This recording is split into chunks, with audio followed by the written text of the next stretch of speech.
서드. 인간, 인공지능. 그 다음은 뭘까? 어린이 SF 소설 SF숲 어린이 시리즈의 첫 책. 로봇한테는 가위바위보도 지면 안 돼. 인간은 실수를 반복하고 효율적이지 못해.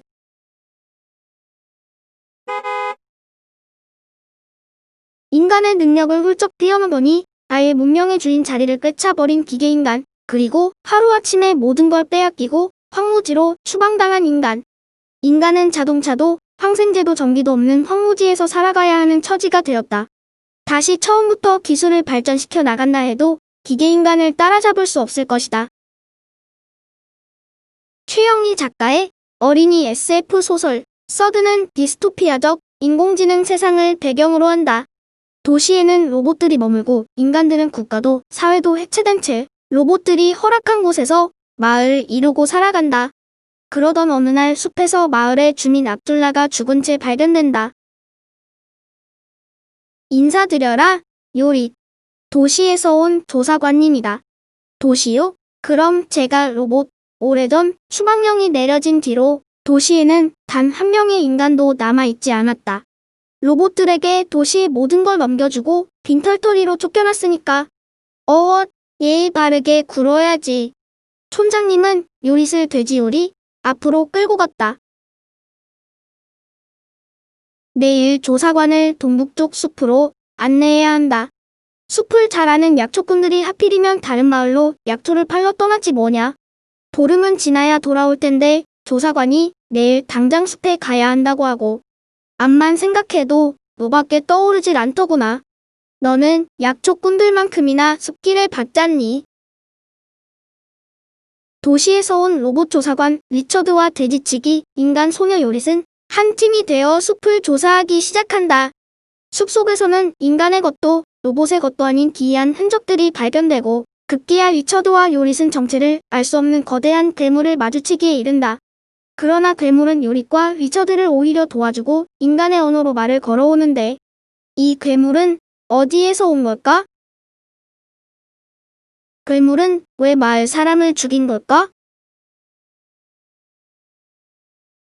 책과 이야기의 힘으로 이어지는 인간 사회. SF의 영원한 주제, 나는 누구인가?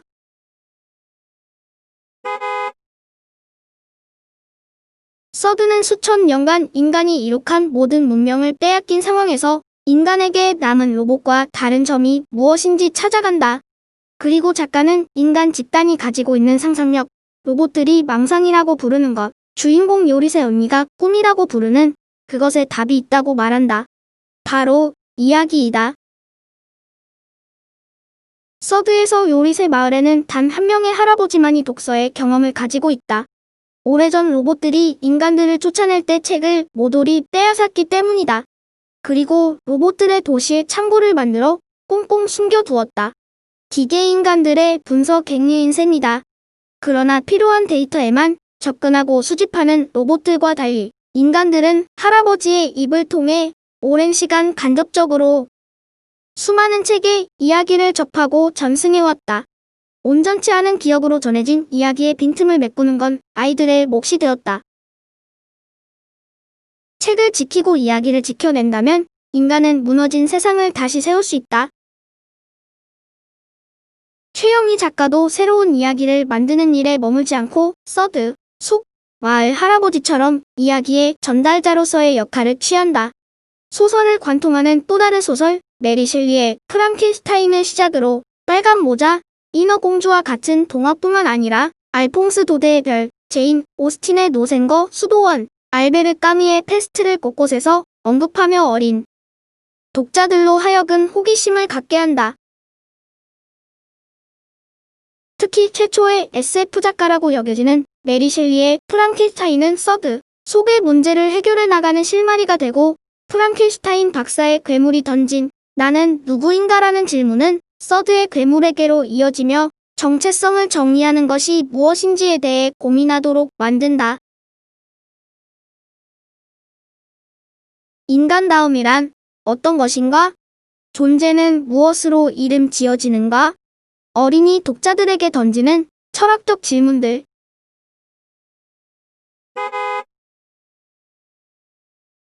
로봇은 만들어지는 재료와 방식 때문에 마음이나 영혼 따위는 없을 것처럼 보인다. 기계인간에게 마음이 없다고 말하려면 인간의 마음도 어디에 있는지 알아야 한다. 그런데 우리는 인간의 마음이 어디에 있는지 알지 못한다.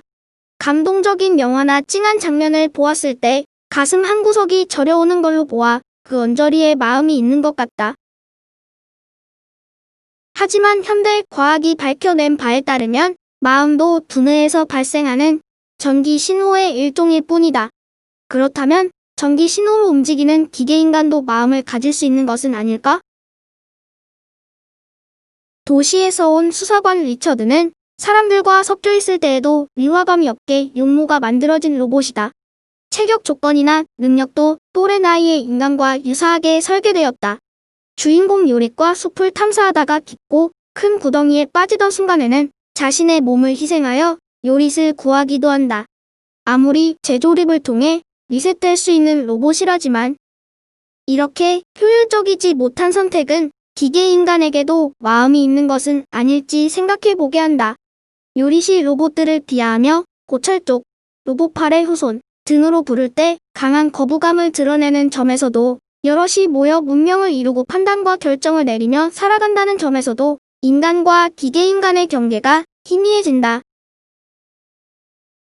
기계인간도 마음이 있고 생각이 있어. 너희 인간들은 끝까지 인정 안 하는 것 같지만 인간이라는 정체성만으로 기계인간을 상대하는 인간들, 그런 인간들을 효율적으로 통제하며 완벽한 인간의 모습으로 살아가는 기계인간들, 인간의 상상력을 탐냈다가 미쳐버린 기계인간, 그리고 세상에 없던 새로운 존재인 괴물 등 써드는 다양한 등장인물들을 통해 존재론적 고민과 마주하며 인간다움에 관한 여러 철학적 고민을 유도한다. 과학으로 생각하고 과학으로 상상하라. 어린이 과학 전문 브랜드 동아시아 사이언스의 SF 습 어린이 시리즈 첫 작품.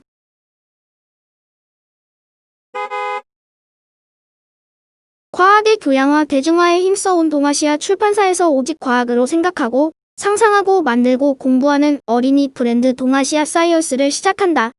동아시아 사이언스는 창비 청소년 문학상, 한나권 과소상, 황금가지 자막상 등을 수상한 최영희 작가의 어린이 SF 소설서들을 첫 책으로 선택했다.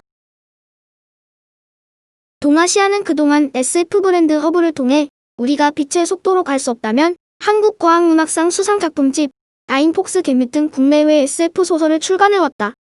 그 연장선에서 어린이 청소년을 위해 SF적 상상력이 담긴 이야기들을 동아시아 사이언스에서 지속적으로 출간할 예정이며 서두로 초등 고학년 이상이 흥미롭게 읽을 수 있는 어린이 문고 SF 습 어린이 시리즈를 연다.